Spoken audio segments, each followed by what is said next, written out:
That looks tasty.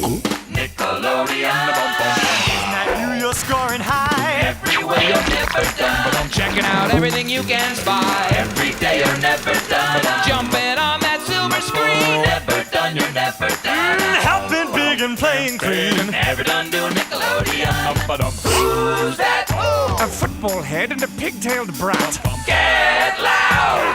Do your Nick and do it proud. It ain't all slick. It's all yours. all for you. And it's all Nickelodeon. Feel that rhythm and grab that beat. Everywhere you're never done. Shout and stomping on the street. Every day you're never done. On street. On the page. And on the run. Never done, you're never done.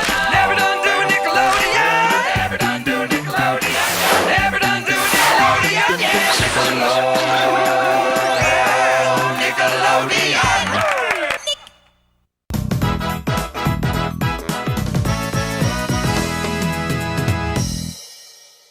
Hi, I'm Nick, I'm Lawrence. and welcome to the Nick and Lawrence Show. If you haven't guessed, this episode is going to be about Nickelodeon, Yep. and not me, Elodian. So Nickelodeon, the TV channel, and we wanted to just kind of spend some time with Nickelodeon because we've mentioned it briefly in past episodes, but we've talked more about Disney probably. So Right. we want to kind of come back around to Nickelodeon because we both grew up on Nickelodeon as well, and there's a lot of fun things that came out of that from our childhood. Right. So we'll dive right in. So, all right. Well, what do you want to start with? Well, And you were telling me some history about Nickelodeon. You want to kind of just briefly? briefly, the history. Well, I know that started in 1977 as a channel called Pinwheel, and then it kind of over the time became between 77 to 79 became Nickelodeon, and I guess we kind of when our research we were looking and found out that somebody who created a show that I know of called The Electric Company from PBS kind of was kind of helped start Nickelodeon and stuff, and found out that the early years was a lot of Canadian shows and stuff that were on, at least for the Nick Jr., and we'll get into the whole, like there was different blocks to Nickelodeon and stuff. Yeah, I think you were telling me that originally it started as just like a cable channel. It was a cable channel. So not one you had to pay for? I think you did have to pay for it. And then Okay. eventually, from what I was reading, it sounded like you had to pay for it, and then later they put commercial advertisements in. Okay. Yeah. So that's something I didn't really know.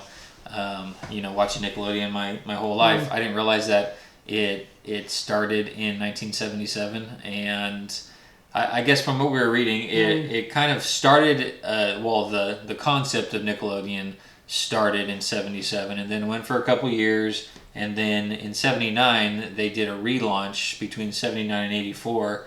And that's when it became Nickelodeon, like the name Nickelodeon, and it really was a dedicated channel for children's programming. So that was probably not the Nickelodeon that most of you would even recognize, even me. Like I don't think I watched it. That was 84, would have been the tail end of when that first relaunch of Nickelodeon ended, and then they rebranded and kind of became who they were all the way until 2009, and that's pretty much the time frame from 1984 to 2009 is when the classic Nickelodeon logo was in use, and that's the one that probably everybody recognizes. And then they've updated and rebranded since then, but that block is really where a lot of the really popular and most well-known shows came from. So what do you remember about the early years of Nickelodeon? Well, I definitely remember the late 80s, at least early 90s. Definitely a lot of Canadian shows, and knowing that there were pretty much Canadian shows. I mean, I remember The Elephant Show, and I remember a show called Fred Penner's Place, and I think David the Gnome. But I remember that one. But there was all these. As I looked back and saw who they were produced by, it wasn't U.S. companies. It was pretty much Canadian as you would see at the very end of a lot of those shows. A lot of those shows were, being filmed. You'd think that they were here in the U.S. because we've come to make it a U.S.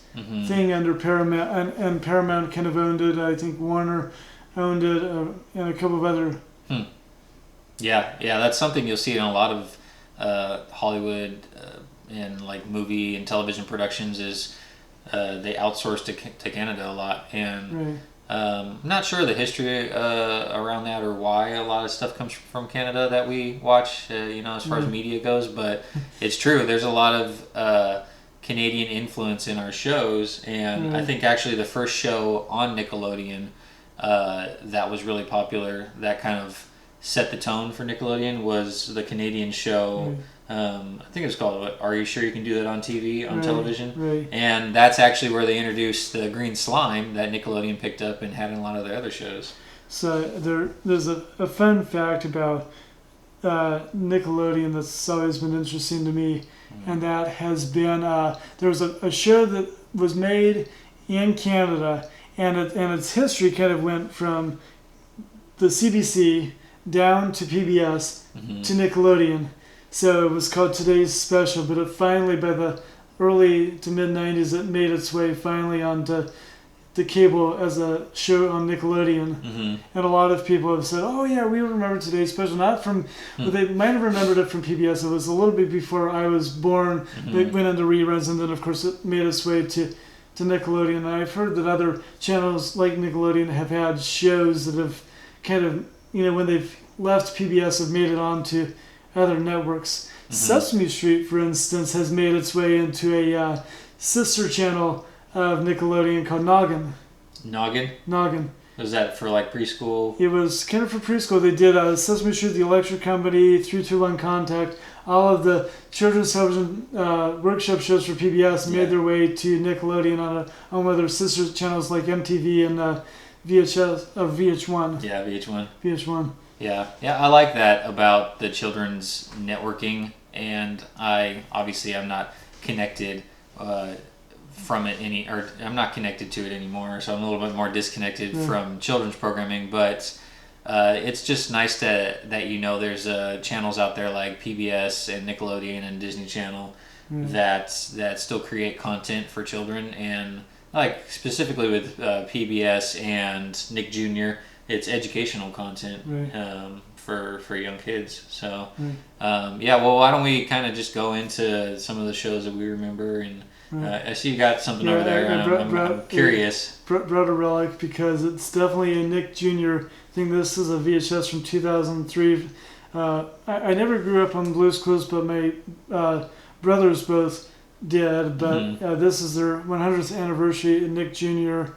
tape, and you can see up here there's the little logo that they had for all the years of Nick Jr. Like I said earlier, I watched a lot of Nick Jr. plus Nick and Night, but that's just a videotape from their 100th episode on Nickelodeon.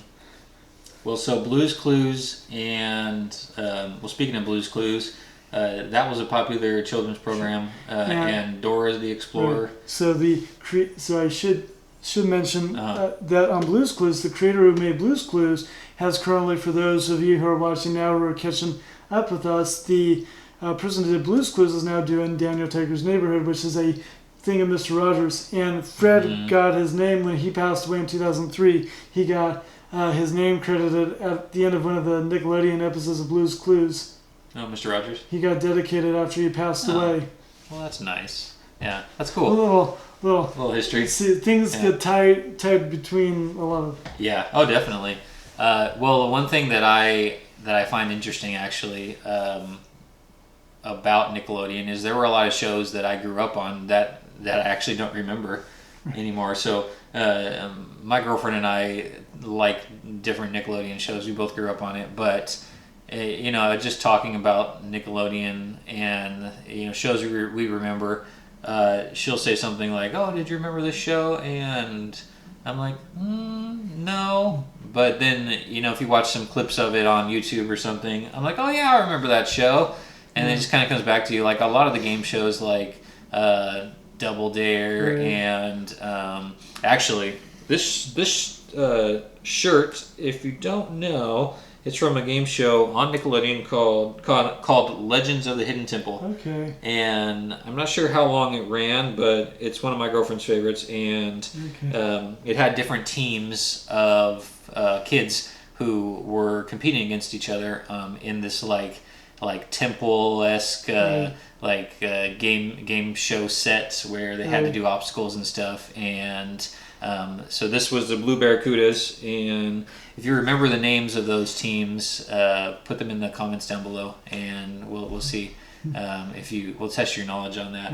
But yeah, so that one, and then thinking back, there were other shows that were more of like the teen adult shows on Nickelodeon that I don't really remember as well. But if you think back, and you get reminded of them, like I remember some of the ones I watched a lot, like Hey Dude. Yeah, I was gonna say. Yeah. I was like thinking myself. I was like. Yeah, I remember Hey Dude. And then there was Guts. And then Guts, yeah. There was actually Nick Arcades. I don't know if I remember that one. Okay. Well, but I was like 6, and like you said, there's even with us being close to the same age, I don't know why I've got a good memory from being 6. Nick Arcades, yeah. But and then Nick News. Nick News. That's one of those that I was gonna bring up because that's one that goes back to another tie-in. Well, I don't know. I think maybe that was when Nickelodeon came out with their Saturday night programming called Snick. They had a lot of those shows. So like Clarissa Explains It All, Alex Mack, Pete and Repeat, and then Ren and Snippy. Yeah, Ren and Stimpy was more of a teenager version cartoon. But yeah, let's go into some of the cartoons we remember. Okay, let's see. Well, I remember Ren and Snippy, and then there was Doug. Oh yeah, of course. Doug is, and then there was Rugrats, and I actually, speaking of Doug, I remember, and I don't know if this is right, but I remember, I know it started on Nickelodeon, but I remember seeing something recently where it actually said that Doug moved to Disney Channel at one point.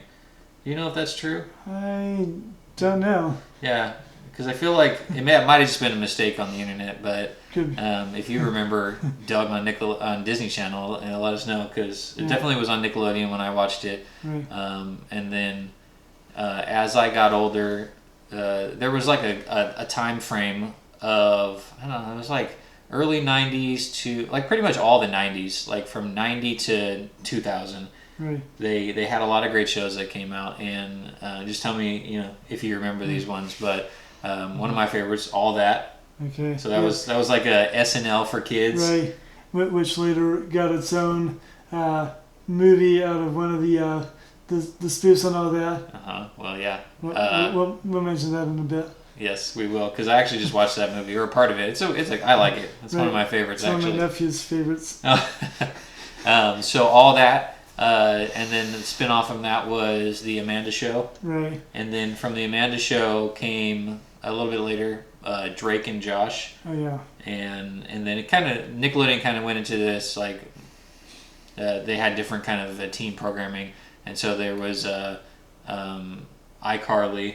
Right. And then, like I said, Drake and Josh, and some of the ones I'm not more familiar with, like that were more recent. Well, not too recent, because I'm not really sure what the programs are now on Nickelodeon. But there were some like Victorious, with Victoria Justice. Oh, okay. So that was kind of a teen show on Nickelodeon where actually Ariana Grande got her start on there.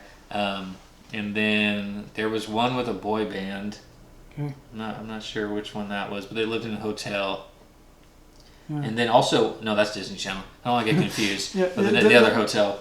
We probably just yes, sorry.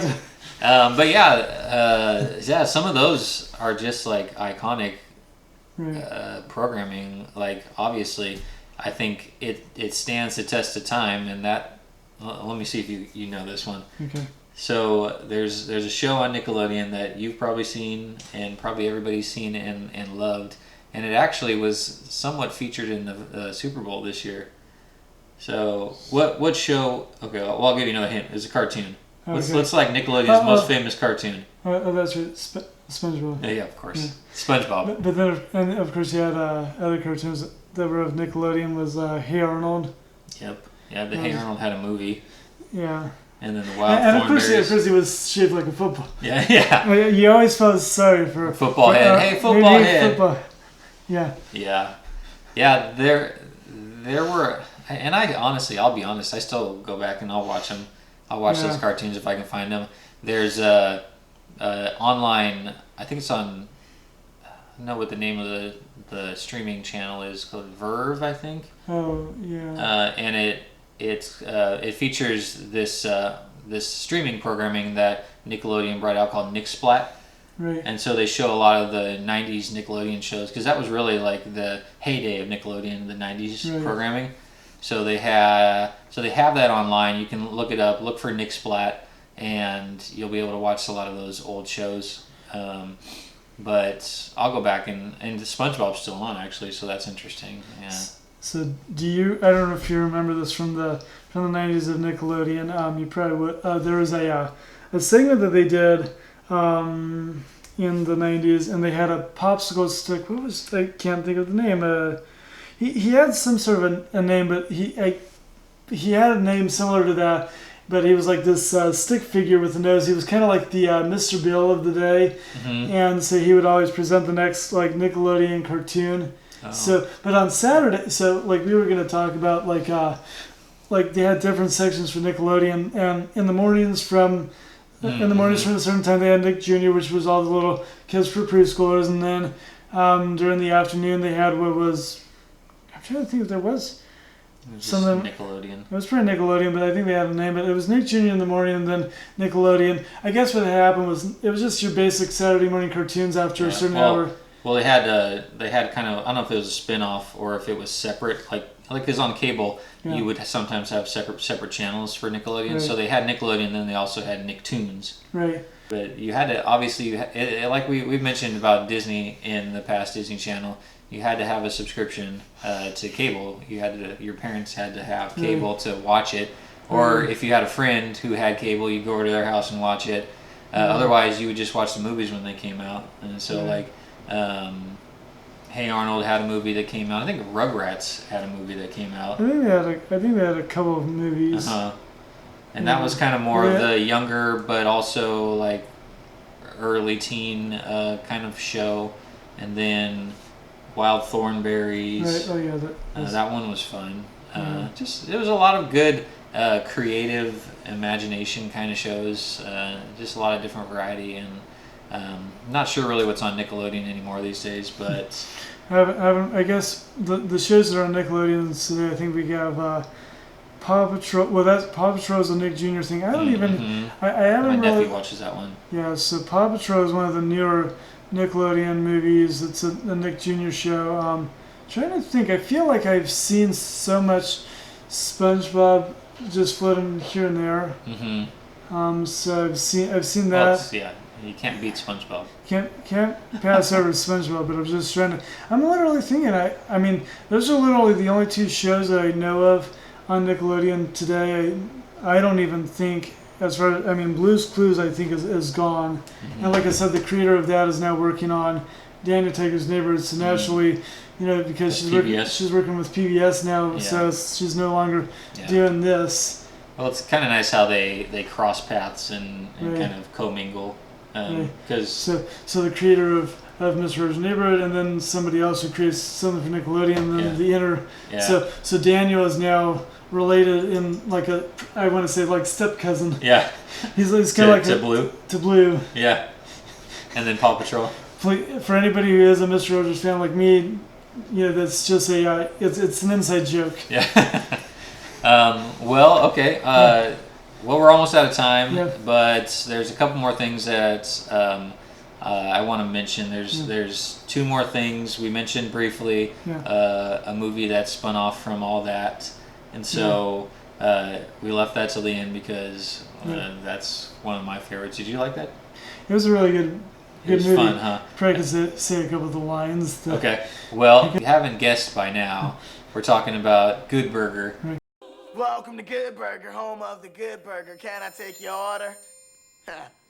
Welcome to Good Burger, home of the Good Burger. Can I take your order? Yeah. And if you think of that, just think of him in a large milkshake machine swirling. Yeah, that movie's just fun, and I like I said, I watched it recently, and the beginning of it's probably one of my favorite scenes where he gets up in the morning to get ready for work, and he just stays dressed. He doesn't change. Right. He has his Good Burger uniform on and his Good Burger hat, and he just takes a shower in his clothes, and it's just funny. It's and then actually from that spun off the Keenan and Kel show. Right. So you got Keenan Thompson, who is actually on SNL, Saturday Night Live now. Right. Still funny, and I'm not sure what Kel's doing, lately, but that was kind of along. Like I was about the same age as them, and so I really related with all that kind of time period. That really struck with me when I was a teenager, and I like going back and watching all that skits and when you can find them on YouTube and stuff. But the only other thing that I was curious about, and I'm curious, what's your outfit? Oh, just kind of celebrating Red Awareness Day. I guess it's more pink, but was kind of doing some pink and red for the month of February. I know that. So the red awareness for women's health, right, and then also a little bit of Valentine's Day. Right. Perfect. Yes. Very nice. Well, you look very snazzy. Thanks. Anything else about Nickelodeon you think about? This was just more of like a brief one. We didn't really want to go into too much detail about it, but yeah, we love Nickelodeon just like Disney, and we'll have further episodes with different Nickelodeon stuff. Maybe we'll go into a little bit more about SpongeBob's history, or some different things, but a lot to talk about. Yeah. So I think we'll have to wrap it up for this week. All right. Well, I'm Lawrence. I'm Nick. And we'll see you next time. All right. See you later. On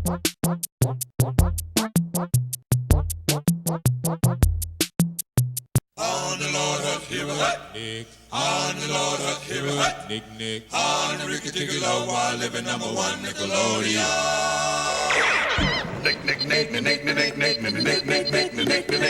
Nickelodeon.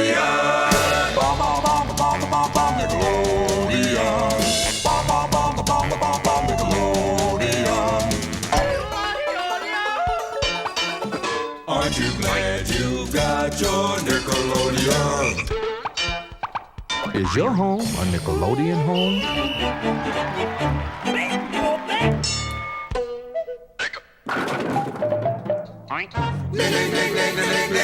The preceding editorial message does not necessarily represent the family of fine Nickelodeon products and services. Yes, it does! Nickelodeon, the first and only network for kids. On the Ricky Dicky Love while living number one Nickelodeon.